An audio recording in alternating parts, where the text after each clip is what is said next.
कांग्रेस अध्यक्ष सोनिया गांधी के एक बयान से बवाल मच गया। उन्होंने कहा कि देश भर के मजदूरों को उनके घर पहुंचाने के लिए रेलवे का किराया कांग्रेस उठाएगी, कांग्रेस पार्टी। भाजपा इस बयान के जिम्मेदार भी नेहरू को ठहरा सकती है कि अगर नेहरू ने शादी न की होती और उनके घर इंदिरा गांधी का जन्म न हुआ होता और फिर उनके घर राजीव गांधी का जन्म न हुआ होता और वो सोनिया गांधी से शादी न करते और आज ये मजदूरों की मदद करने वाला शर्मनाक बयान जो है। अब जबकि कांग्रेस अध्यक्ष सोनिया गांधी ने यह ऐलान किया कि जितने भी गरीब मजदूर अपने राज्यों का रुख कर रहे हैं तो कांग्रेस की जो तमाम इकाइयां हैं वो उनके किराए का और उनके खान पान का जिम्मा उठाएगी, अब जाके केंद्र सरकार होश में आई है।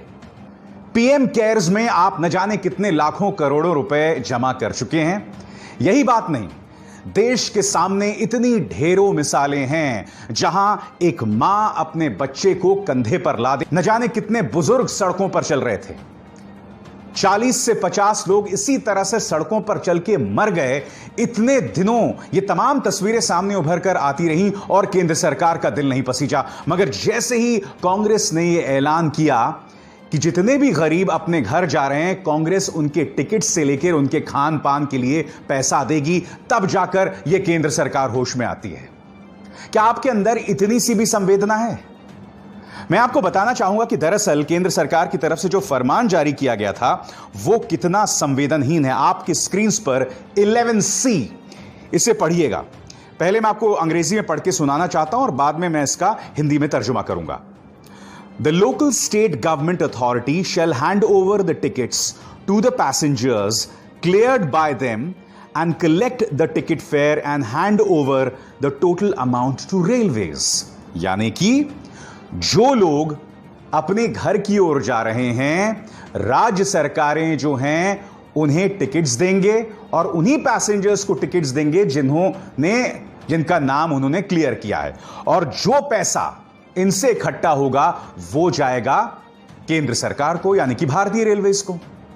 अब तक तो आपने यह फरमान जारी किया हुआ था, मगर जैसे ही कांग्रेस अध्यक्ष सोनिया गांधी यह ऐलान करती है उसके बाद केंद्र सरकार का दिल पसीजता है और फिर वो ये ऐलान करते हैं। मैं आपको बताना चाहता हूं कि रेलवे बोर्ड के चेयरमैन वीके यादव ने क्या कहा था। हमने जानबूझकर यह फैसला लिया कि लोगों से टिकट के पैसे लिए जाएंगे ताकि सिर्फ जरूरतमंद ही ट्रेन का इस्तेमाल करें। एक बार आप फ्री कर देते हैं तब हर कोई सफर करने के लिए एलिजिबल हो जाता है और ऐसे में इन्हें कोरोना वायरस के लिए स्क्रीन करना मुश्किल हो जाता है। मैं पूछना चाहता हूं इस केंद्र सरकार से, क्या इस वक्त जो लोग अपने घर वापस जाना चाहते हैं क्या वो मजाक के लिए वापस जाना चाह रहे हैं? अगर शहर, अगर राज्य उनके देखभाल का, उनके रहन सहन का अच्छा इंतजाम करती तो ये लोग क्यों अपने घर के लिए जाते? मैं आपसे एक सवाल पूछना चाहता हूं। ये तस्वीर देख रहे हैं आप? प्रधानमंत्री नरेंद्र मोदी ने डोनाल्ड ट्रंप को यह वादा किया था कि कम से कम 7 से 10 लाख लोग आपके स्वागत के लिए अहमदाबाद में होंगे। करोड़ों रुपए खर्च किया गया था इसके लिए। क्या आप जानते हैं मोटेरा स्टेडियम में जो हजारों की भीड़ जमा हुई, इन सबको 5 स्टार होटल का खाना दिया गया था, कैप्स दिए गए थे, पानी की बॉटल्स दी गई थीं। मगर गुजरात के अंदर जो उड़ीसा का मजदूर फंसा हुआ था वो त्राहिमाम मचा रहा था। वो लगातार मिन्नतें कर रहा था कि हमारे साथ बदतमीजी कर रहे हैं लोग।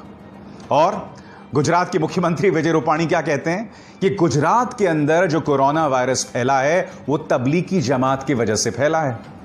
अपनी जिम्मेदारी आप नहीं समझते हैं, मगर सारा ठीकरा जो है आप फोड़ना चाहते हैं किसके ऊपर? या तो तबलीगी जमात के ऊपर या विपक्ष के ऊपर।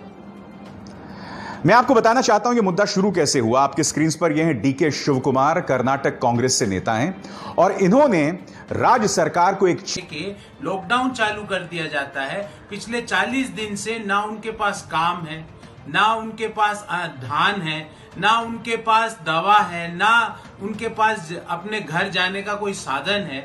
और अब जब साधन ट्रेनें चल रही है तो उनसे किराया वसूला जा रहा है। मैं ये पूछना चाहता हूं सरकार से कि जब आप 8,000 करोड़ से ज्यादा का लोन राइट ऑफ कर सकते हो मेहुल चौकसी और नीरव मोदी जैसे भगोड़ों का, तो इन मजदूरों को घर पहुंचाने के लिए आपको किराया लेना पड़ेगा, और ना केवल किराया, स्पेशल चार्ज। ये स्पेशल चार्ज का समय नहीं है इस आपदा में, ये समय है जब हम हमारे मेहनतकश कामगारों को, श्रमिकों को स्पेशल ट्रीटमेंट